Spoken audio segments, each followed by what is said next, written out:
Scott McDonald, can he shake off Broadfoot? Yes, he can! Two with Larsson. John Hodgson lines up the shot! John Hodgson with the goal! By Simon Donnelly. In for Henrik Larsson. And Moravcik! Samaras is there. Georgios Samaras wants the touch. He's going across. Can he finish? Yes, he can! Georgios Samaras! Sutton sets up Larsson here. Larsson. Oh, he's in! Henrik Larsson! That is sensational!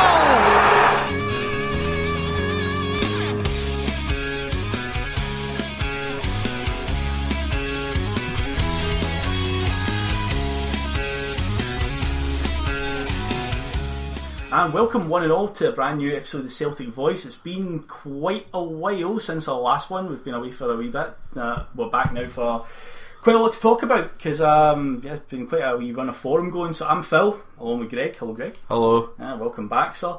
So the last show I opened up by asking, has it been good enough? And the unanimous answer there was no between the two of us. But I think the question for this one is, what have we learned from Celtic this season? Because, as I say, bit of forum recently, bit of a mixed bag. What have we learned from Celtic and Ronny Deila so far? It's a bit of a transition period, really. And I know the last time we were on, it wasn't good enough, and we were right to have a go. But since then, I would say he's brought back a bit of the spirit. Well, whether it was still there or not, and the players were just maybe hiding it.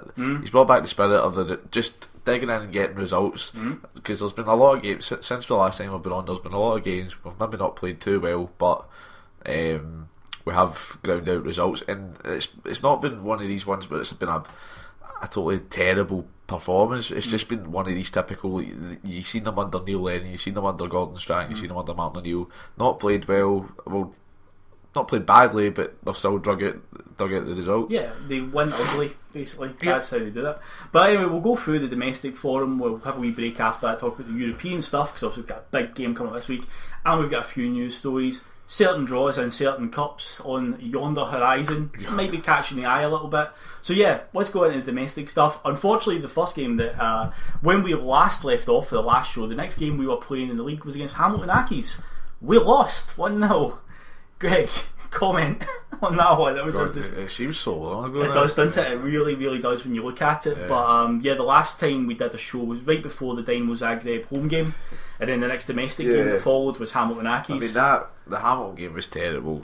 Yeah. The thing is, I thought I wasn't overly. I mean, I was raging we lost. Yeah.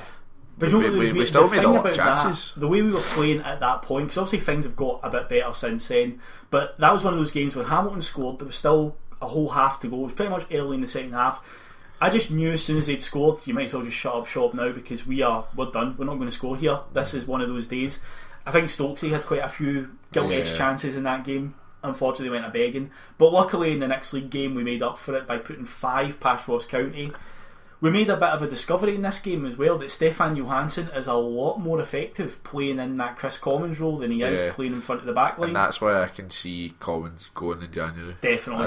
I don't think in the weekend, when he was playing at the weekend, I don't think he was really involved in it. Well, he did help. He did set up the goal, but for the first one, so fair play for that. Yeah. But it's just the way I don't think long term he's fitting into Ronny Deila's system, because not. Johansson's much more agile and mobile in that position as well. And you've seen the way he got in behind Aberdeen for the equaliser up there.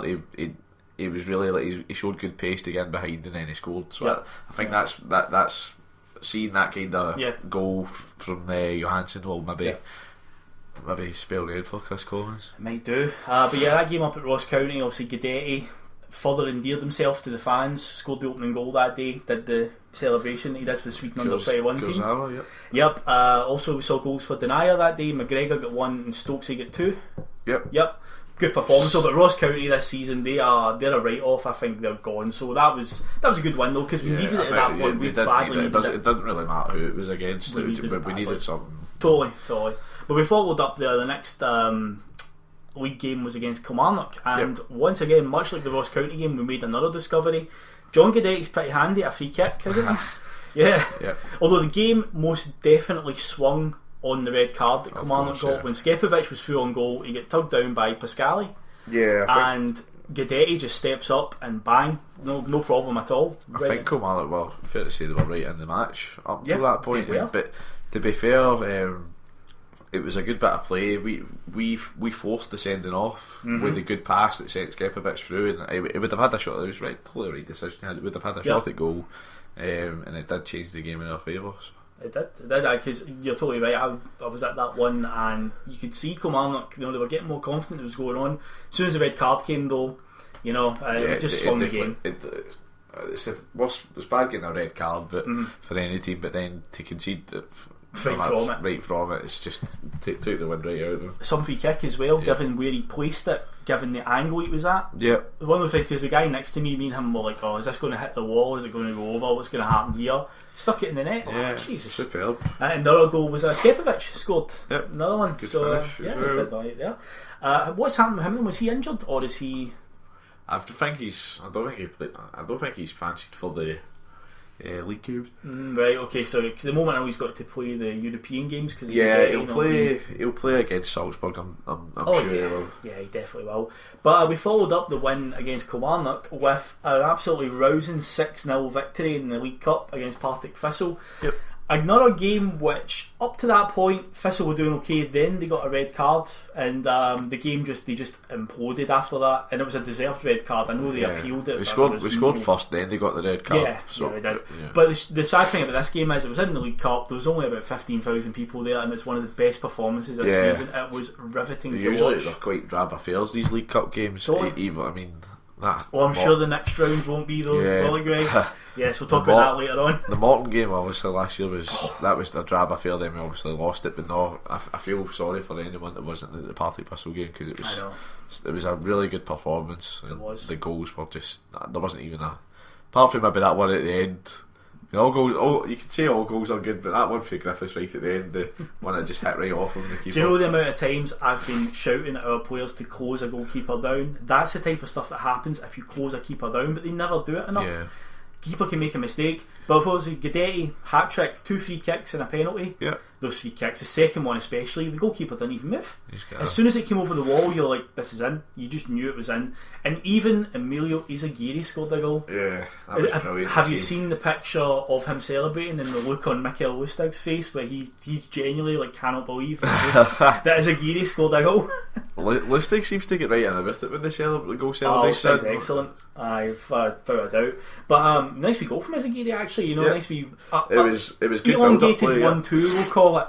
He kept his run going. Johansson at the centre of it, I would say. Johansson again had a good game that night. I mean, for the Griffiths header, the pass that he played across the field to Izaguirre across it. Or was it Izaguirre? I think it was Izaguirre, and then the cross, and then Griffiths for the diving header at the back post. That's right. Brilliant, absolutely brilliant goal. But we went from a 6-0 absolutely rousing victory, followed up with a bit of a turgid 1-0 against Inverness, which you would expect against Inverness because they are a bit of a staunchy team to play against. Yep. But all wins count. Guidetti got the goal here. It was a very good goal. Yes, it was. Tempers kind of flared a bit in this game as well, because there was a few moments when Guidetti was getting the wind up. I think after they scored, they realised they maybe needed to do something about him. I think he gets stamped on. Yeah, I can't remember who it was, but somebody get held back because he was so raging. I mean, he was right. I was. I'm sure it was that boy Draper that plays for Inverness. The two of them were getting each other's face, because I was thinking at that point we looked like we might have scored again. I was like, see if Guidetti scores again, he's going to make sure he finds that boy on the park and celebrates right in his face, just like he did with the boy for the French under-21 team. Yeah, he was definitely going to do it. Now this game coming up was, because up to that point obviously we'd had a couple of